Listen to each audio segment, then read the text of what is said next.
George Orwell, 1984. Parte 3, capítulo 6.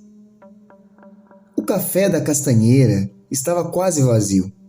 Um raio de sol, entrando obliquamente por uma janela, tingia de amarelo as mesas empoeiradas. Era uma hora vazia das 3 da tarde. Uma música insossa saía das teletelas. Winston estava sentado em seu canto habitual, olhos fixos num copo vazio. De vez em quando, olhava para um rosto descomunal que o encarava da parede oposta. "O grande irmão está de olho em você", dizia a legenda.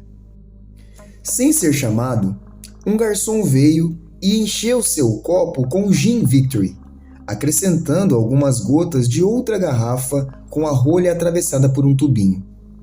Era sacarina aromatizada com cravo da Índia, a especialidade do café. Winston escutava a teletela. No momento, a programação era estritamente musical, porém sempre havia a possibilidade de que ela fosse interrompida para a transmissão de algum comunicado extraordinário do Ministério da Paz. As notícias do fronte africano eram preocupantes.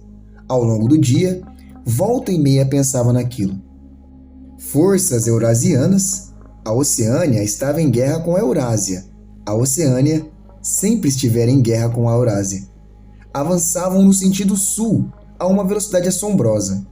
O informe do meio-dia não mencionava nenhuma região específica, mas era provável que a Foz do Congo já tivesse sido transformada em campo de batalha.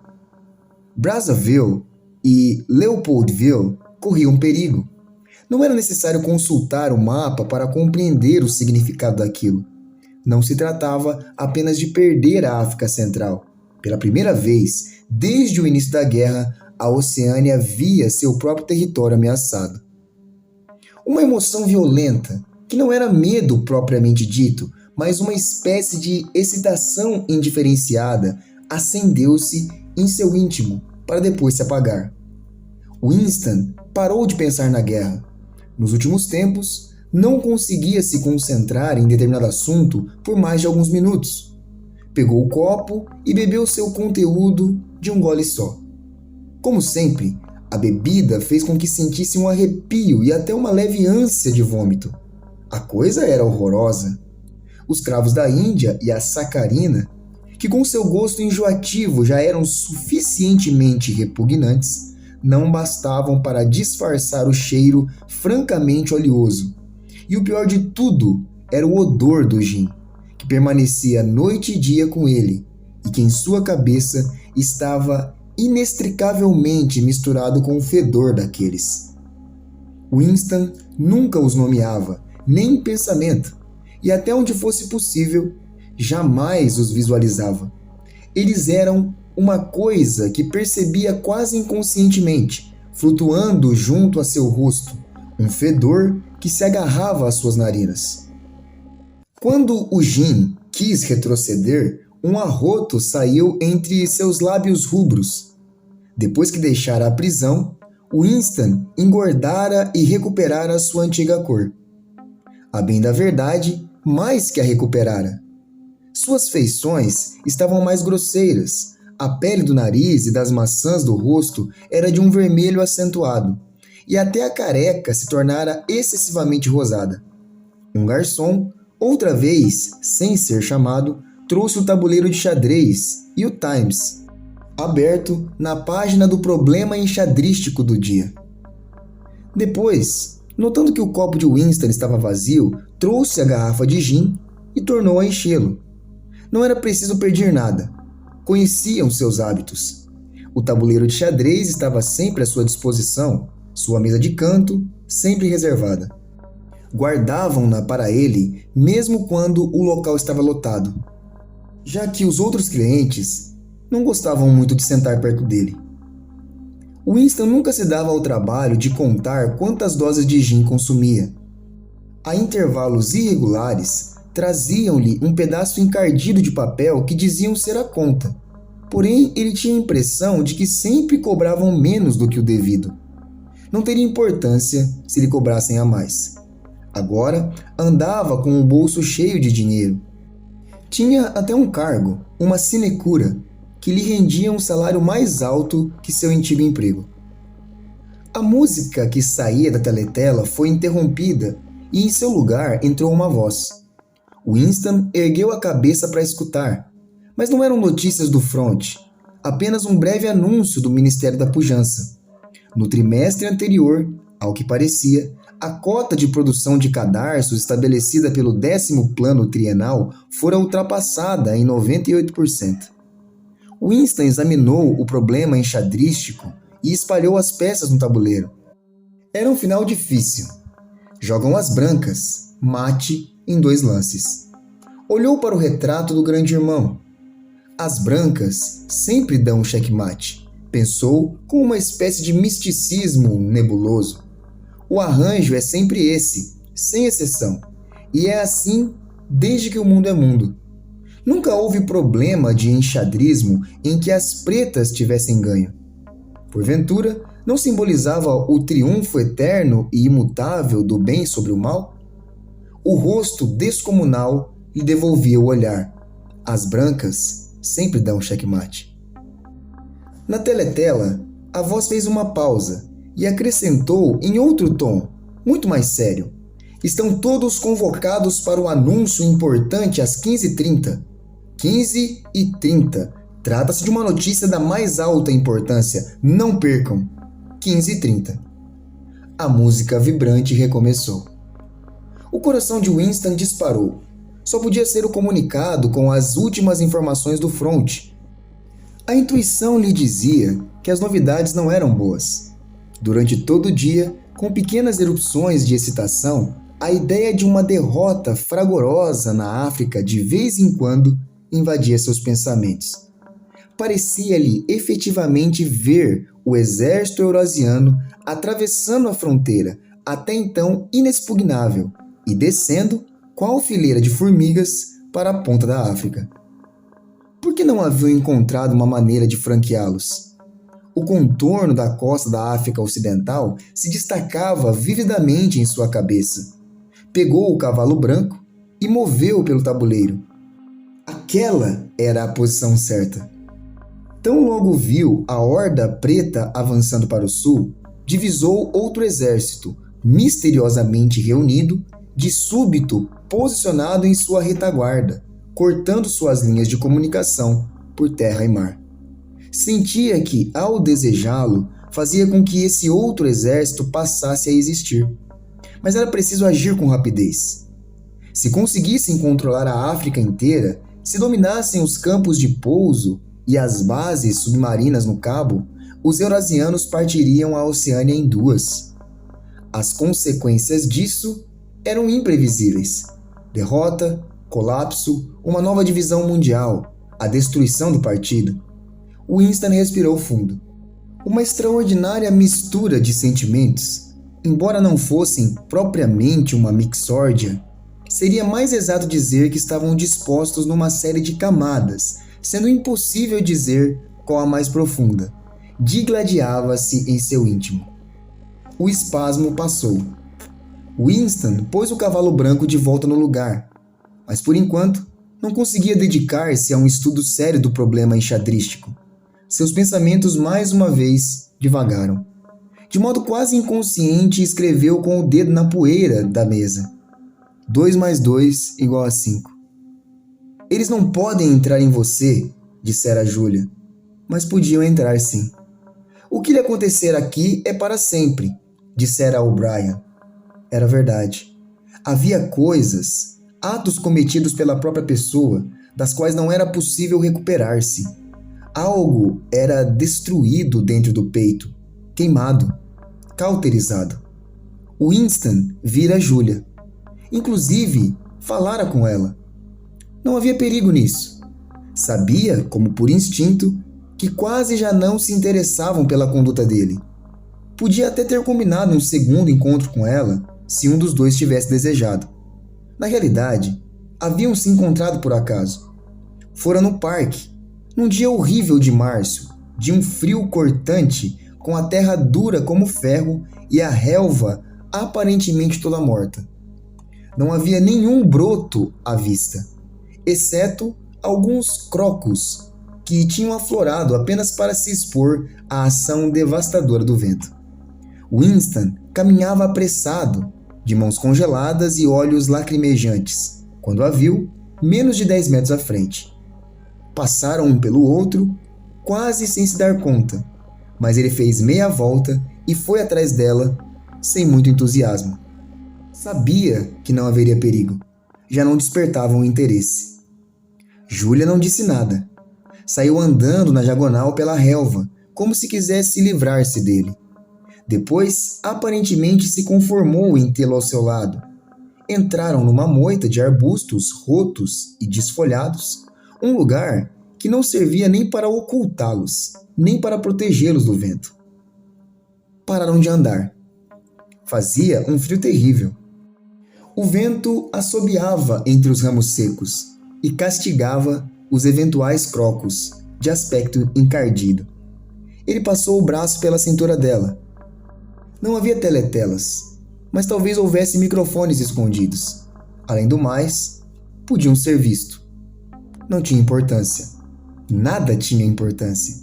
Podiam ter se deitado no chão e feito aquilo, se quisessem. Winston gelou de horror diante da ideia. Júlia, por sua vez, não esboçou reação ao ser envolta pelo braço dele. Nem sequer tentou se soltar. Winston soube, então, o que se modificara nela. Seu rosto estava lívido e havia uma grande cicatriz, parcialmente oculta pelo cabelo, que ia da testa à têmpora. Mas não era essa a transformação. A diferença era que sua cintura estava mais pesada e surpreendentemente mais rígida. Winston se lembrou da ocasião em que, após a explosão de um míssil, ajudara a tirar um cadáver do meio dos escombros e recordou o seu espanto não apenas com o incrível peso do corpo, como também com sua rigidez e difícil manipulação, que faziam-no parecer mais pedra que carne. O corpo de Júlia tinha essas características. Ocorreu-lhe que sua pele devia estar com uma textura muito diferente da de antes. Ele não tentou beijá-la, e os dois permaneceram mudos. Quando saíram da moita e voltaram pela relva, Júlia o encarou pela primeira vez. Foi um olhar rápido, repleto de desprezo e aversão. Ele se perguntou se era uma aversão oriunda estritamente do passado ou se também teria sido suscitada pela deformação de seu rosto e pelas lágrimas que o vento teimava em arrancar de seus olhos. Sentaram-se em duas cadeiras de ferro, lado a lado, mas não muito perto um do outro. Ele percebeu que ela estava prestes a dizer alguma coisa. Ela moveu de leve o sapato feioso e esmagou deliberadamente um graveto. Seus pés pareciam ter ficado mais largos, reparou ele. Eu traí você, disse ela simplesmente. Eu traí você, disse ele. Júlia tornou a dirigir-lhe um rápido olhar de aversão. Às vezes, ela disse, eles ameaçavam você com uma coisa que você não tem condições de suportar, sobre a qual não consegue nem pensar. E então você diz, não façam isso comigo, façam com outra pessoa, façam com fulano e cicrano. E depois você pode até fazer de conta que foi só um truque e que só disse isso para fazê-los parar, que não foi para valer. Mas não é verdade. Na hora em que acontece, é para valer sim. Você pensa que não tem outra saída e está perfeitamente disposto a se salvar daquela forma. Quer que aquilo aconteça com outra pessoa. Não está nem aí para o sofrimento dela. Na hora, você só pensa em si mesmo. Só pensa em si mesmo, repetiu Winston. E depois, você não sente mais o que sentia antes em relação à pessoa. Não, disse ele, não sente mais o que sentia antes. Não parecia haver mais nada a dizer. O vento colava os macacões finos contra seus corpos. De uma hora para outra, ficou constrangedor permanecerem ali sentados em silêncio. Além do mais, com aquele frio, era impossível ficar parado. Júlia disse alguma coisa sobre pegar o metrô e levantou-se para ir embora. Precisamos nos ver de novo, disse ele. É, disse ela, precisamos. Winston seguia, sem muita convicção, por um pequeno trecho. Ia meio passo atrás. Não voltaram a se falar.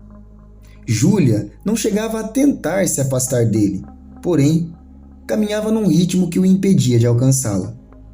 Ele decidira acompanhá-la até a estação de metrô, mas de repente, a ideia de continuar em seu rasto naquele frio pareceu-lhe sem sentido e intolerável. Foi dominado por um desejo não tanto de se afastar de Júlia como de voltar ao café da Castanheira, que nunca lhe parecera tão aconchegante quanto naquele momento. Teve uma visão nostálgica de sua mesinha de canto, com o jornal e o tabuleiro de xadrez, e o copo sempre cheio de gin. Acima de tudo, o lugar estaria aquecido. No instante seguinte, de modo não totalmente acidental, permitiu que um pequeno grupo de pessoas se interpusesse entre ela e ele. Fez uma tentativa indolente de voltar a se aproximar dela, em seguida reduziu o passo e deu meia volta. Depois de percorrer 50 metros, olhou para trás. A rua não estava movimentada, porém, já não conseguiu divisá-la. Qualquer dos 10 ou 12 vultos que via na calçada podia ser o dela. Talvez o corpo engrossado e enrijecido já não fosse identificável de costas. Na hora em que acontece, dissera ela, é para valer, sim. Com ele fora assim. Não dissera aquilo da boca para fora. Desejara-o. Quisera que ela, e não ele, fosse entregue aos... Houvera uma mudança na música que escorria da teletela. Ela foi tingida por um tom arranhado, zombeteiro, por uma tonalidade amarela. E em seguida, talvez aquilo não estivesse acontecendo, talvez fosse apenas uma lembrança assumindo o aspecto de um som. Uma voz começou a cantarolar. Sob a ramada da castanheira, vendi você, e você a minha após. Seus olhos ficaram rasos de lágrimas. Um garçom que passava por ali percebeu o copo vazio e voltou com a garrafa de gin. Winston levantou o copo e cheirou. A cada gole que dava, a bebida parecia mais horrível, não menos. Só que ela se tornara o elemento em que ele flutuava. Era sua vida, sua morte e sua ressurreição. Era o gin que todas as noites o fazia mergulhar no estupor. E era o gin que todas as manhãs o reanimava. Quando acordava, raramente antes das 11, com as pálpebras grudadas e a boca seca e uma violenta dor nas costas, só conseguia sair da posição horizontal graças à garrafa e à xícara de chá deixadas ao lado da cama durante a noite. Ao longo de toda a manhã, sentado, semblante sem vida e garrafa ao alcance da mão, escutava a teletela. Às 3 da tarde chegava ao café da Castanheira, de onde só saía quando o café fechava as portas. Ninguém se importava mais com o que ele fazia, nenhum apito o despertava, nenhuma teletela o admoestava. De vez em quando, cerca de 2 vezes por semana, dirigia-se ao escritório empoeirado e aparentemente esquecido que lhe haviam destinado no Ministério da Verdade e se desincumbia de alguns trabalhos ou daquilo a que chamavam de trabalho. Fora nomeado para um subcomitê de um subcomitê instituído por um dos incontáveis comitês criados para lidar com as dificuldades menores suscitadas pela compilação da 11ª edição do Dicionário de Nova Fala. Estavam envolvidos na produção de algo denominado relatório provisório. Mas o que, exatamente, estavam relatando, ele não sabia ao certo. Tinha alguma coisa a ver com a questão de se as vírgulas deviam ser postas fora ou dentro dos parênteses.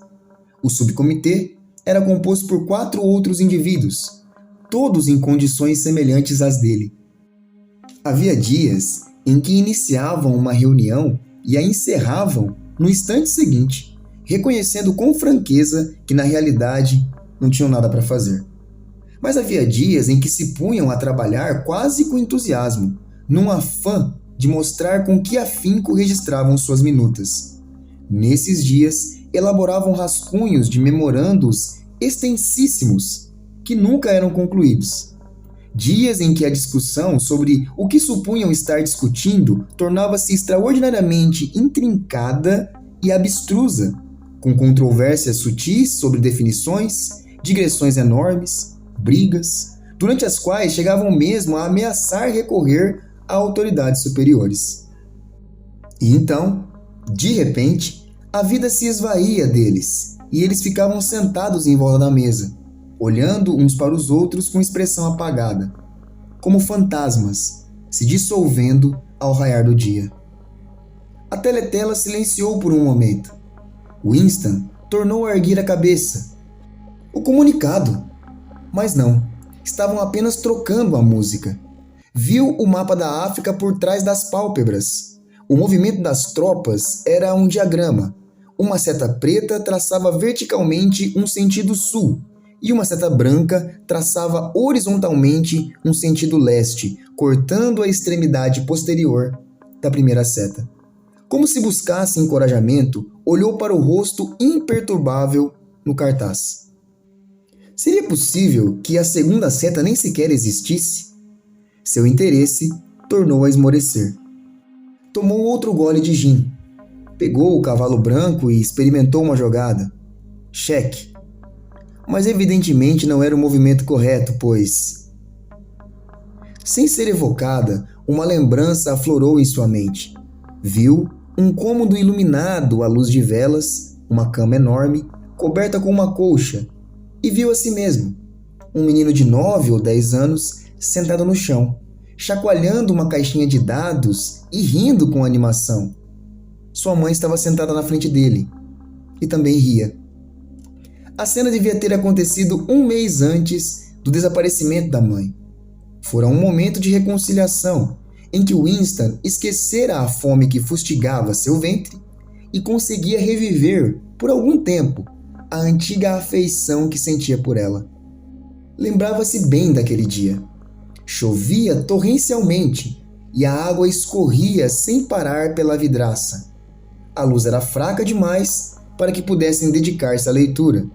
O tédio que as duas crianças sentiam no interior do quarto escuro e apertado tornou-se insuportável. Winston começou a resmungar e a choramingar, reclamando em vão por comida, irrequieto, tirando tudo do lugar e dando chutes nos rodapés até os vizinhos baterem na parede, enquanto a irmãzinha chorava intermitentemente. Por fim, a mãe dissera: "Agora se comporte, que eu vou comprar um brinquedo para você. Um brinquedo lindo. Você vai adorar." E então saíra na chuva para ir a uma lojinha da vizinhança que ainda abria esporadicamente e voltara com uma caixa de papelão contendo um jogo de snakes e ladders. Winston ainda se lembrava do cheiro do papelão úmido. Era um jogo de péssima qualidade. O tabuleiro estava rachado e os dadinhos de madeira eram tão porcamente talhados que mal paravam em pé.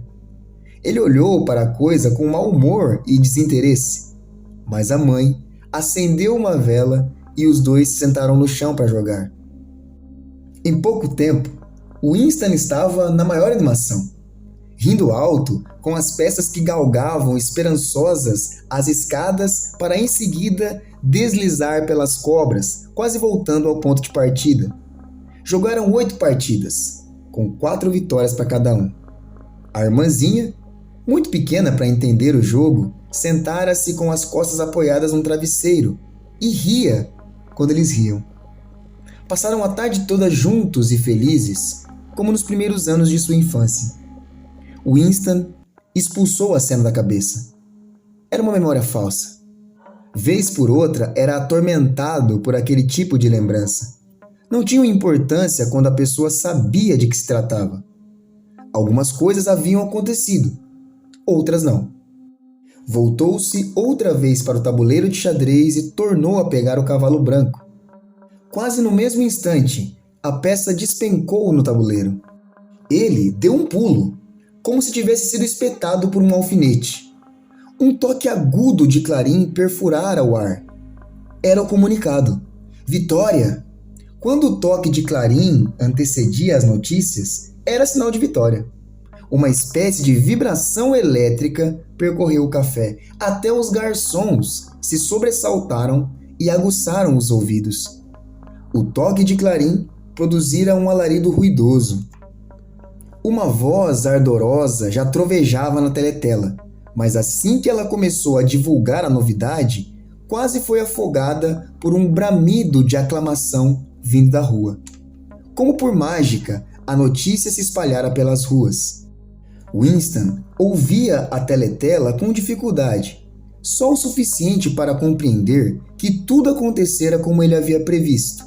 Uma enorme frota marítima secretamente reunida, um ataque de surpresa contra a retaguarda do inimigo, a seta branca cortando a extremidade posterior da seta preta.